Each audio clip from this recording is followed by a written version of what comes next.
ଯେ ଯେଉଁ ବ୍ୟକ୍ତି ସେଠି ବସି ଅଛନ୍ତି ସେ କିଏ? ଆମେ ଅତି ସହଜରେ କହିପାରିବା ଯେ ସେ ପରମେଶ୍ୱର ଅଟନ୍ତି, ସେ ଆଡୋନାୟ ଅଟନ୍ତି, ସେ ଏଲୋହିମ୍ ଅଟନ୍ତି, ସେ ୟୋଦ୍ ହେ ଭାବେ ଅଟନ୍ତି, ଆଉ ସେ ଖ୍ରୀଷ୍ଟଙ୍କ ସ୍ୱରୂପ ଅର୍ଥାତ୍ ଖ୍ରୀଷ୍ଟ ଯାହାଙ୍କ ସ୍ୱରୂପରେ ଏ ଜଗତକୁ ଆସିଲେ ସେ ବିଦ୍ୟମାନ ଅଛନ୍ତି। ଅର୍ଥାତ୍ ପିତା ଈଶ୍ୱରଙ୍କୁ ଏଠାରେ ଆମେ ଦେଖୁଛୁ, କିନ୍ତୁ ପିତା ଈଶ୍ୱରଙ୍କ ମଧ୍ୟରେ ଖ୍ରୀଷ୍ଟଙ୍କ ପ୍ରତିଛବିକୁ ଏତେବେଳେ ଆମେ ଦେଖିବା ପାଇଁ ଯିବା। ଏହାର ନିଗୁଡ ଅର୍ଥ ମୁଁ ଆପଣମାନଙ୍କୁ କହିବି।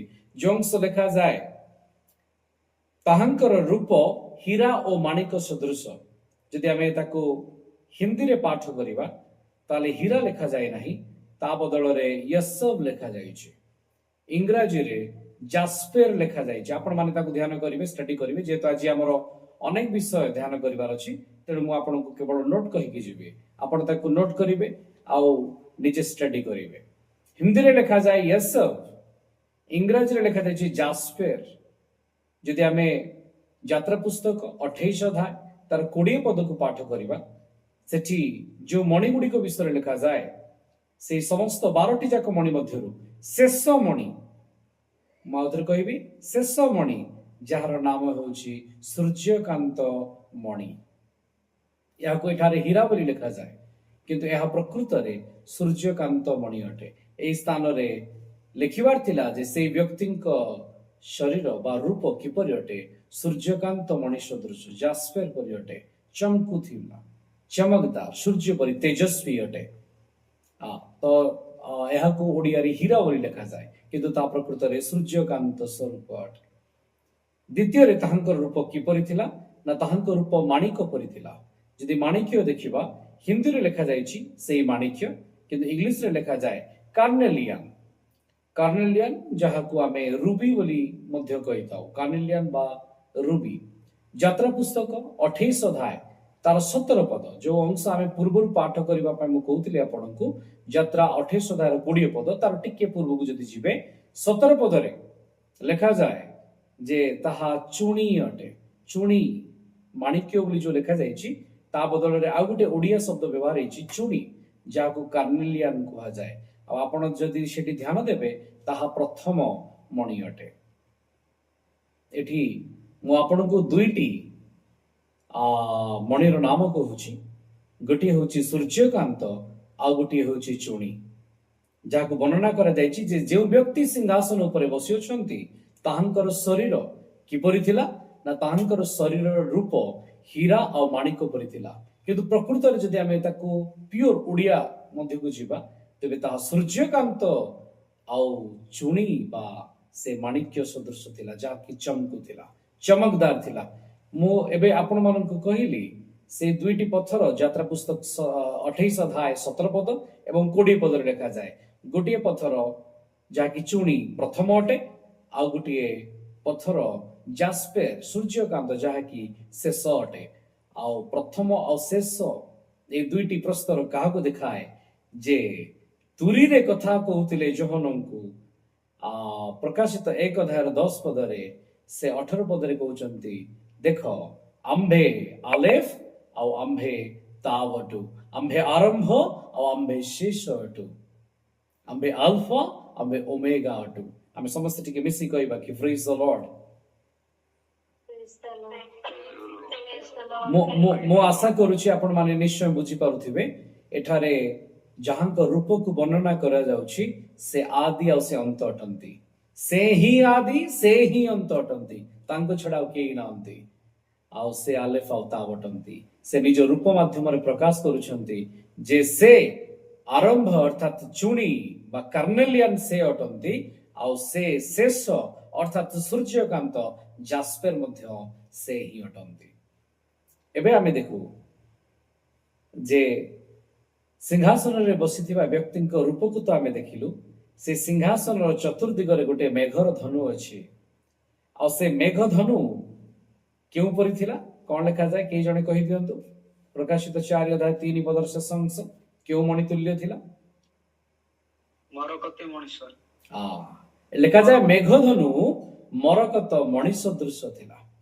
ଆଉ ଯେତେବେଳେ ମରକତ ମଣି କଥା ଆମେ ଚିନ୍ତା କରୁ, ତାକୁ ଇଂରାଜୀରେ एमराल्ड बोली लिखा जाए ताहा यात्रा पुस्तक 28 अध्याय 18 पदरे लिखा जाइछि ता बदल रे पद्मरागमणि।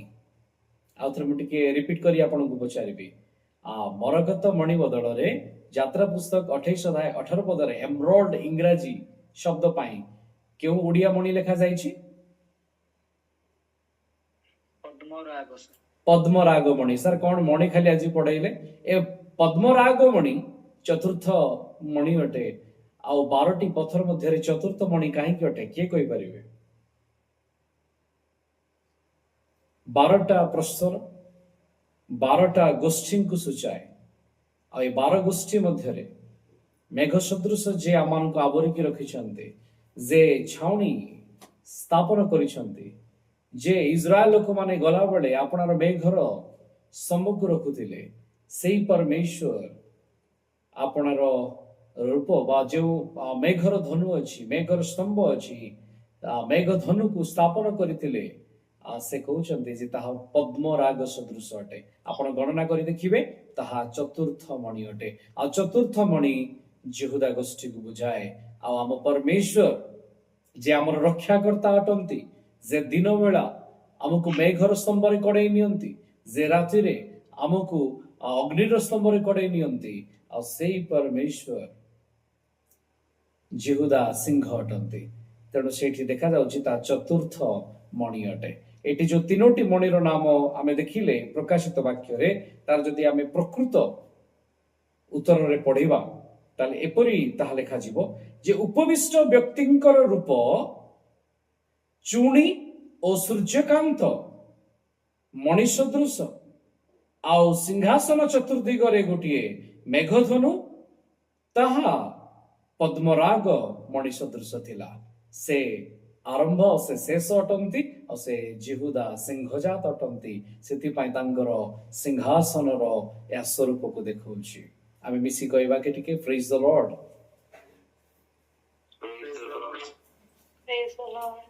जो तीनोटी मणि विषय मु कहली ताको आउ टिके संक्षेप रे कहि कि मु समाप्त करिवि। जो जास्पेर स्टोन कथा मु कहउतली सूर्यकांत शेष मणि तार अर्थ जदि आपण देखिबे जास्पेर स्टोन को कहा जाए सुप्रीम नेचरर बा प्रोटेक्शन ए हेल्प समवन जणे आउ जण को सहाय्य करिवार चिन्ह अटे या प्रोटेक्शन को बुझाए अर्थात सिंहासन रे जे बसी छंती से प्रोटेक्टर अटंती से सेवियर अटंती।